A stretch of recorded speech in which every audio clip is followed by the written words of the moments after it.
Hey, listener. Welcome to another deep dive. And, today we're tackling a topic that's, well, a little bit universal, maybe even a bit avoided. Yeah, that's a good way to put it. We're talking about death, the big D, the one certainty it seems like that we all kind of share. And our guide for this deep dive is Sogyal Rinpoche's The Tibetan Book of Living and Dying. It's kind of a classic, really. A look at life and death, and what might be beyond, all through that Tibetan Buddhist lens. And it's interesting, isn't it, how this book has really resonated with, well, with people from all sorts of backgrounds, not just those who would, consider themselves Buddhist. I think it speaks to, well, to that very human desire to understand those big questions that we all have, but maybe tend to push aside in our daily lives. Absolutely. I mean, it's so easy to get caught up in the day-to-day, all the busyness, that we avoid thinking about death, even though it's always there, right? Mhm. And Rinpoche himself, he had some pretty intense early experiences with death, shaping his whole perspective. Growing up, he was practically raised by his master, Jamyang Khyentse Choki Lodro, who, well, he emphasized contemplating death. Not in a morbid way, but as a way to really understand what life is all about, like its value. Yeah, and it's that question, isn't it? If you truly understood how temporary it all is, how would you live differently? Right. And his master wasn't just, talking about death in some abstract way. The book, it has this great anecdote about Rinpoche's experience with Dudjom Rinpoche, another Tibetan master. They were driving through France, I think, and passed this meticulously kept cemetery. Oh, I remember that story. It was Dudjom Rinpoche's wife who actually made this comment about, well, about the West's obsession with cleanliness, even extending to places of death. Yeah. So maybe on the surface it seems like just a cultural observation, but I think it speaks to something a little deeper, don't you think? This tendency to avoid, you know, really facing death, this reality of death. We want to control everything, sanitize everything, even the inevitable. Like we're in this fancy hotel room, and we're so busy rearranging the furniture that we forget, well, we forget we have to check out eventually. Exactly. And Rinpoche, he calls this active laziness, right? Hmm.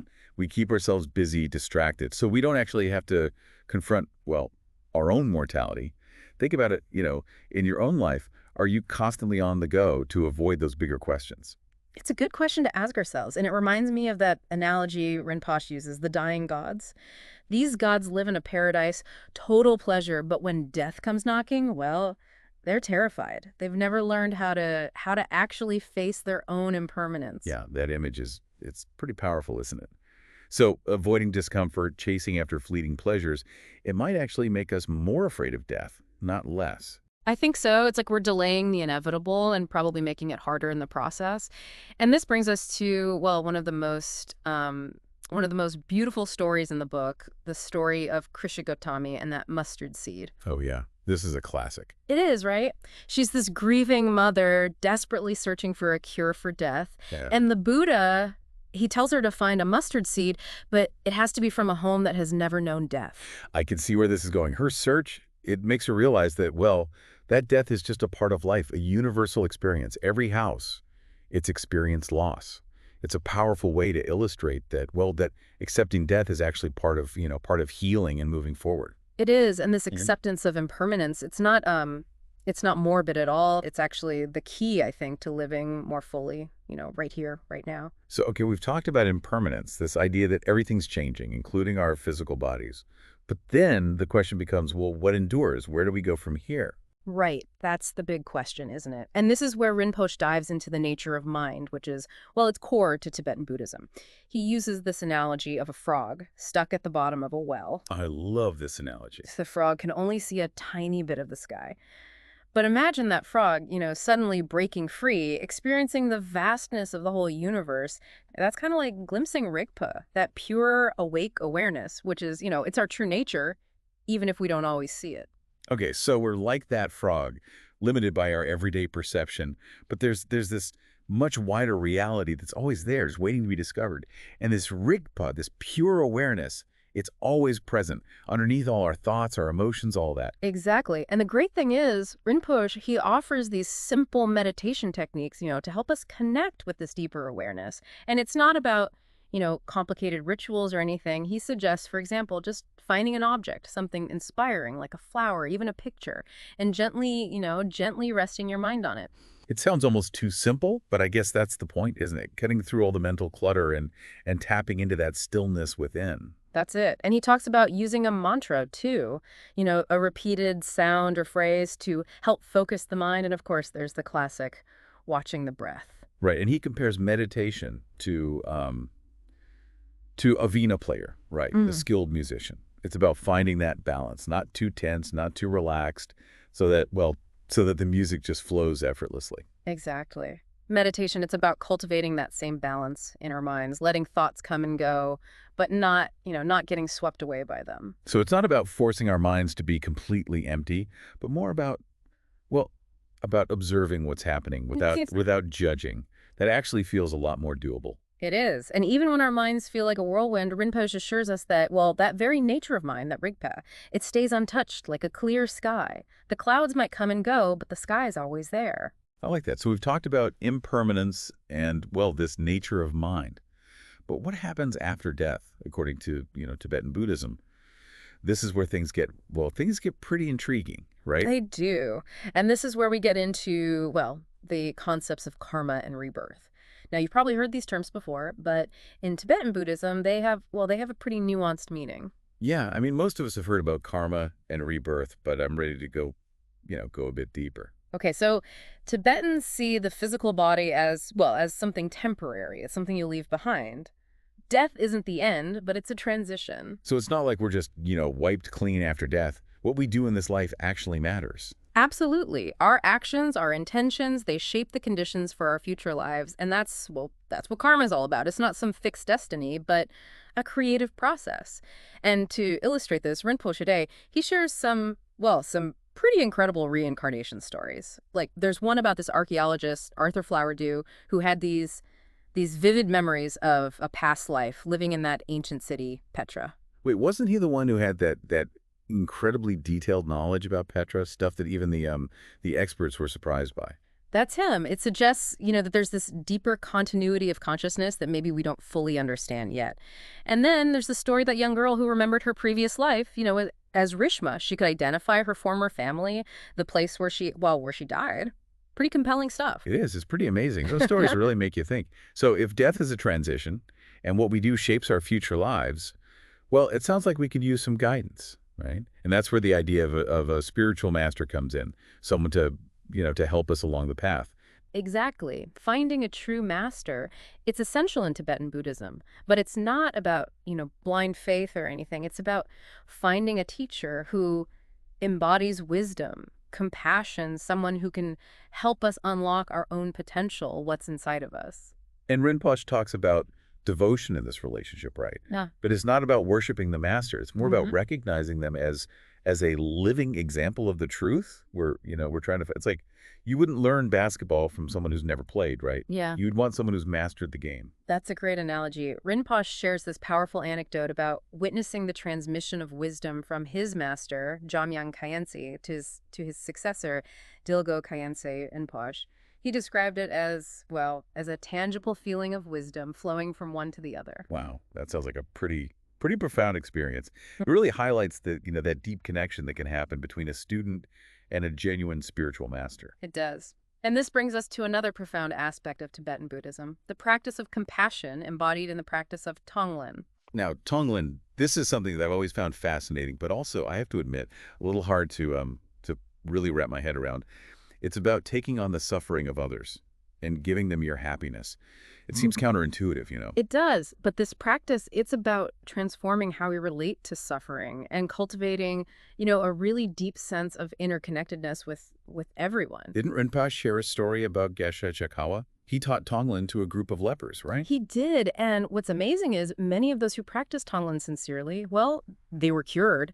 Even Geshe Chakawa's own brother, who was skeptical at first, he eventually saw the power of this practice. Wow, that story, it's incredible. It's not just wishing good things for others. It's about, actively engaging with their suffering and offering the purest kind of love and compassion. Exactly. And Rinpoche argues that this practice, it can not only, lessen the suffering of others, but it can purify our own negative karma and help us cultivate fearlessness. Okay, so I'm starting to see the Tibetan Book of Living and Dying. Hmm. It's not just a theoretical exploration of death. It's like it's giving us tools, for navigating life's challenges and cultivating a deeper understanding of ourselves and the world. You got it. And that leads us to the book's guidance on, well, on preparing for death, both practically and spiritually. And Rinpoche emphasizes honesty and forgiveness in our relationships. That makes sense. I mean, we've all heard stories about people on their deathbeds regretting not mending relationships or expressing their love more freely. Exactly. He encourages us to be open, to have those honest conversations with our loved ones, especially those, who might be nearing the end of their lives. It's about facing our own fears, finding peace and closure. He also talks about being honest with those who are dying. I mean, people often sense when their time is near, even if we try to shield them from that reality. So it's about being present with them, in their experience, not trying to sugarcoat it or pretend it's not happening. Exactly. And Rinpoche also talks about the importance of, well, of understanding the Tibetan view of the stages of dying. Wait, there are stages to dying. I thought it was just, well, the end. There's a whole process involved, actually, both physically and energetically. And knowing about these stages can really help us prepare mentally and spiritually for that transition. For example, understanding the dissolution of Earth stage, when physical senses begin to fade, can help you support someone who's dying with, well, with more compassion and understanding. Okay, so instead of panicking when someone's body is starting to, shut down, we can understand it as a natural part of this whole process. What else does Rinpoche suggest when it comes to preparing for death? Well, he reminds us to think about those practical matters too, making sure our affairs are in order, having those tough conversations about, who gets what, and minimizing unnecessary medical interventions as death gets closer, allowing for, a more natural, dignified transition. It's like tying up those loose ends so that we and our loved ones can really focus on what matters most in those final moments. Exactly. And this preparation, it extends to the spiritual realm too. Rinpoche talks about phawa, this Tibetan tradition of consciously directing the consciousness at the moment of death. It's like a spiritual roadmap, for navigating the bardo states, those transitional states between death and rebirth. Hold on, the bardos, those are like different realms or experiences that we go through after death. You'd think of them that way, yeah. And phawa, it's a powerful technique for navigating them with more awareness. And it's not just for, super advanced spiritual practitioners. Not at all. Rinpoche, he actually encourages everyone to at least get familiar with phawa, even if they don't see themselves as particularly spiritual. So how do you practice Fawa? Is it like meditation, but for death? It involves visualization, mantra recitation, and cultivating this deep sense of trust and surrender. Rinpoche, he gives detailed instructions in the book, and it's something, well, it's definitely best learned with guidance from a qualified teacher. But he does give a helpful tip for, gauging your preparedness. He says to observe how you react during moments of crisis or really intense fear. Do you cling to old habits and anxieties, or can you access a deeper sense of peace and awareness? That's a powerful indicator, he says, of how ready you might be for, well, for the unknown. That's really insightful. So how we react to the smaller crises in our lives can give us clues about how we might face death itself. That's something I'm going to think about. It is something to reflect on, and it leads us to another fascinating idea in Tibetan Buddhism, the bardo states. Rinpoche emphasizes that death, it's not just an event, it's a process.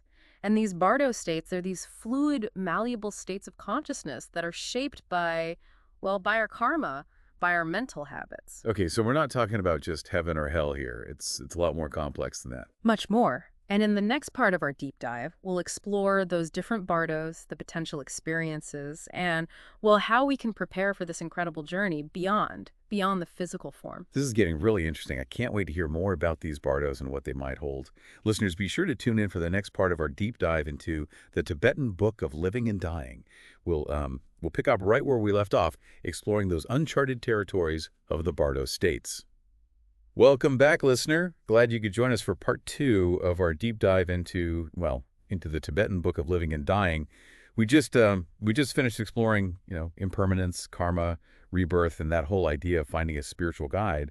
And now we're getting to, I think, one of the most fascinating parts, The bardo states. Yes, these are those transitional states between, death and rebirth.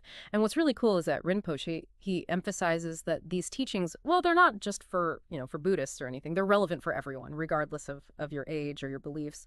That makes sense. Death is something we'll all face, so why not, why not get familiar with the territory, so to speak? Exactly. Rinpoche encourages us to, well, to see death not as an ending, but as a transition, a process of kind of shedding that physical form and encountering these deeper dimensions of consciousness. He even suggests approaching it with, well, dare I say, a sense of excitement. I like that. So let's talk about these bardo states. What are they exactly, and what might we experience during these transitions? Well, the first bardo, the bardo of Dharmata, it's described as this realm of pure luminosity. It's like this radiant energy that manifests as we shed the body and encounter the true nature of mind. It's often symbolized by, well, by brilliant light, these incredible colors. Imagine, the most vibrant, awe-inspiring light show you can possibly imagine. Okay, yeah, I can kind of picture that. But I have to ask, if this bardo is all about, pure awareness, this radiant light, why don't we all just, merge with it right away and achieve liberation? Yeah. Ah, that's the catch. If we haven't trained our minds, to recognize this luminosity during life, we might just miss it completely in the bardo. We could mistake it for something external, something to be afraid of, or even cling to it as, like a temporary pleasure, not realizing what it truly is. So we could be standing right there in the midst of enlightenment and not even know it. That's pretty wild. It is, and that's why Rinpoche, he emphasizes preparing for death while we're still alive.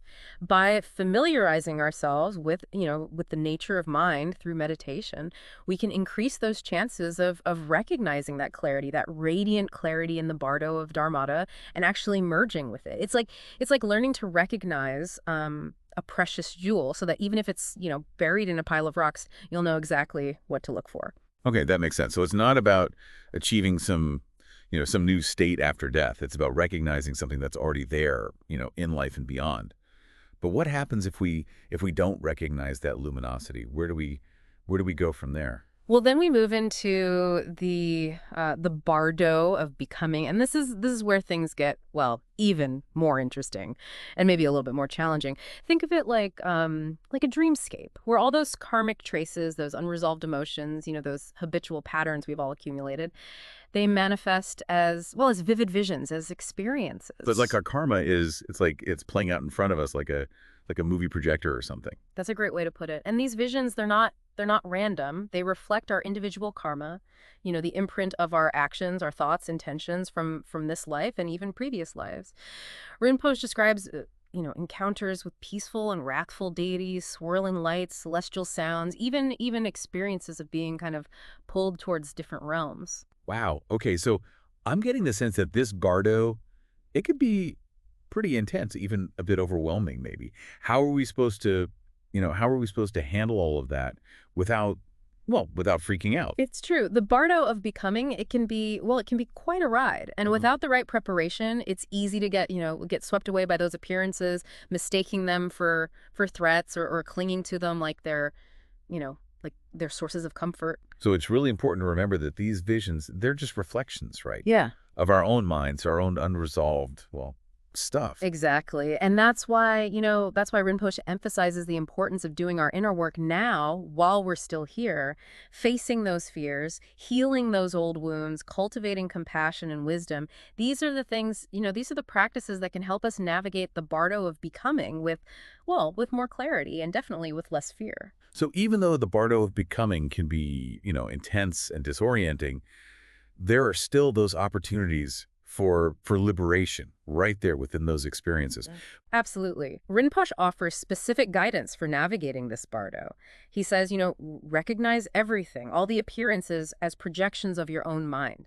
Recite mantras, remember your spiritual teachers, and surrender to the wisdom of the Buddhas. All of these can help you stay on track. So even amidst all that, the whirlwind of visions and experiences, we still have that power to choose our path, to steer ourselves towards liberation. That's the message. And even if we don't achieve full liberation, in these early bardos, Rinpoche says we can still influence, well, the kind of rebirth we have. He offers guidance on, how to recognize the signs of different realms of existence and how to direct our consciousness towards a rebirth that, well, that offers the best opportunities for more spiritual growth.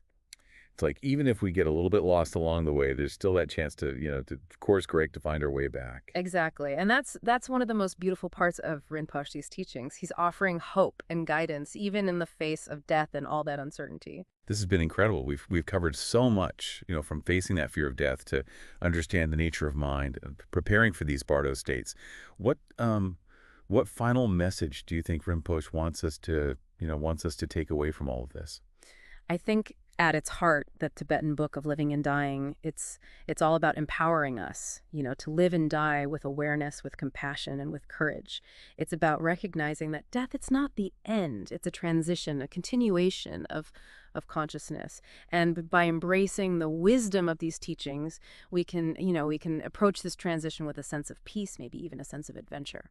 That's beautiful. So listeners, as we wrap up this deep dive, think about what resonates most for you from these teachings. How Yeah. can how can you bring these insights into your own life, cultivate a deeper sense of presence, compassion, awareness, not just for that, that inevitable journey ahead, but for the precious gift of life that's unfolding right here, right now, in this very moment. And may this whole exploration inspire you to approach both life and death with a renewed sense of wonder and courage, knowing that the journey, with all its mystery and beauty, it's ultimately leading us all home. All right, listener, welcome back for the final part of our deep dive into the Tibetan Book of Living and Dying. We've been on quite a journey, haven't we? Exploring impermanence, the nature of mind, and we even touched on those mysterious bardo states. Hmm. Now we're going right into the heart of those bardos, and, well, buckle up, because things are about to get really, really interesting.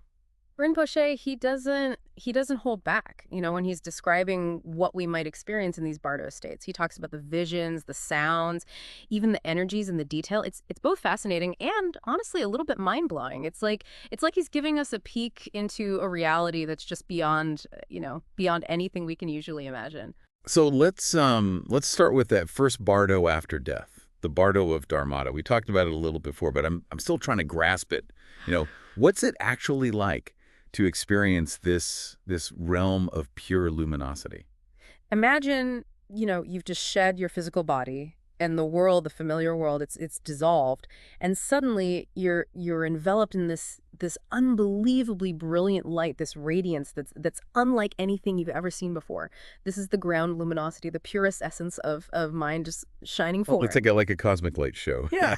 But you said before that it's easy to miss this, even though it's so vivid. Why would we miss something so spectacular? It's a paradox, isn't it? If we haven't trained our minds, to recognize this luminosity during life through meditation, through spiritual practice, well, we might mistake it for something else entirely. We might see it as a threat or cling to it as if it's, some kind of fleeting pleasure without realizing its true nature. It's like being given the key to ultimate liberation, but not knowing what the key actually unlocks. So it's like we could be standing right there in the midst of enlightenment and just not even know it. That's wild. It is, and that's exactly why Rinpoche puts so much emphasis on preparing for death while we're still alive.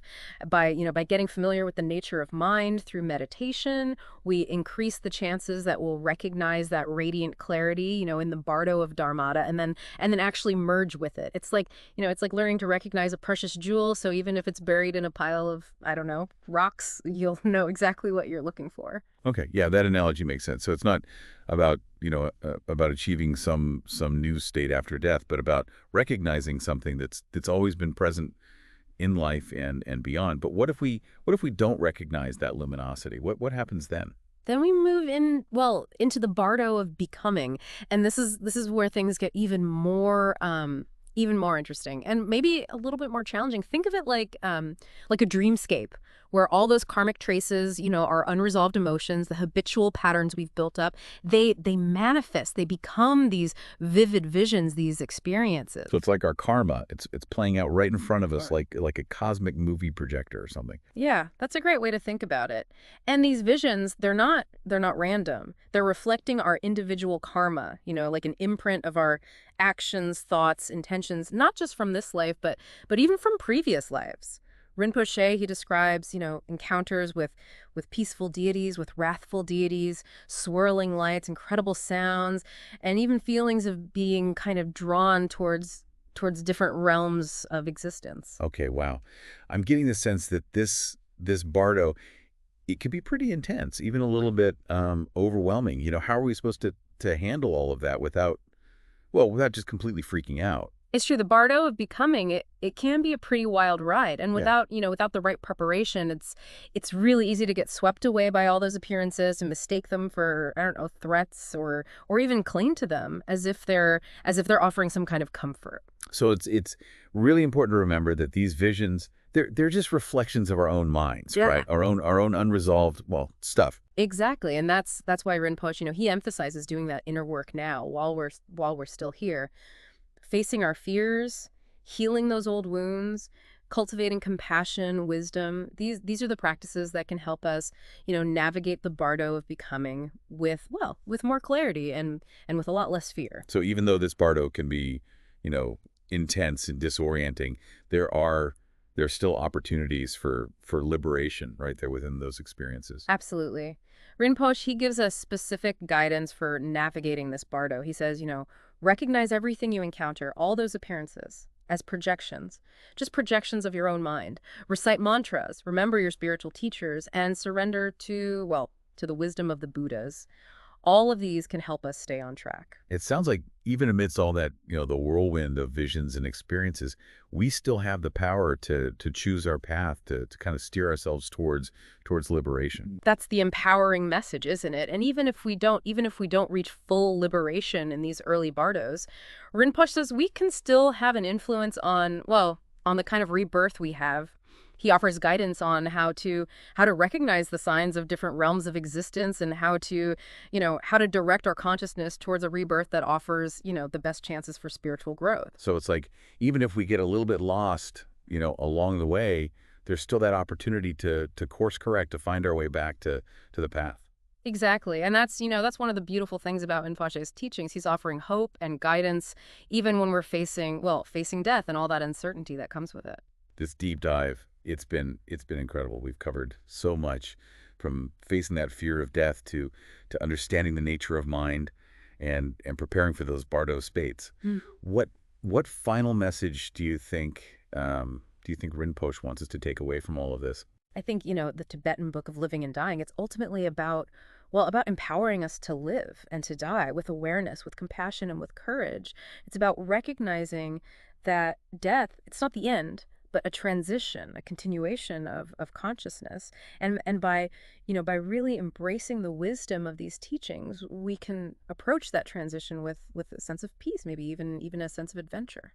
That's a beautiful way to put it. So, listener, as we wrap up this our deep dive into the Tibetan Book of Living and Dying, we encourage you to reflect on what resonates most with you from these teachings. How can you bring these insights into your own life, Hmm? cultivate a deeper sense of presence, of compassion, of awareness, not just for that journey ahead, but for the gift of life unfolding right here, right now. And may this exploration may it inspire you to approach both life and death with a renewed sense of wonder and courage, knowing that this journey, with all its mystery and beauty, it's ultimately leading us all home.